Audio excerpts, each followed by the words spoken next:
secure yan. So, wag yung patulan. Kasi mahabag ka sa kanila. Dahil maraming kulang sa buhay nila.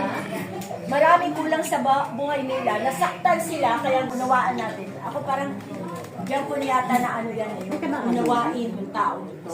Unawain yung mga taong ganito kayo nagalit. Injured. O, ito naman po yung mga, yung sa letter is Aquarius. Ito naman po yung mga taong exhausted. Yung mga pagod na. Ayan. Sino ito yung mga pagod na? Oo, pagod ko. Amen. Praise God. As we continue our study about waiting, hoping, and trusting, balikan po natin yung text, Romans 8, verses 18 to 30. Dito po ako. Ayan.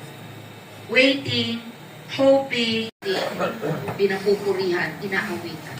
So the next time we gather again, let us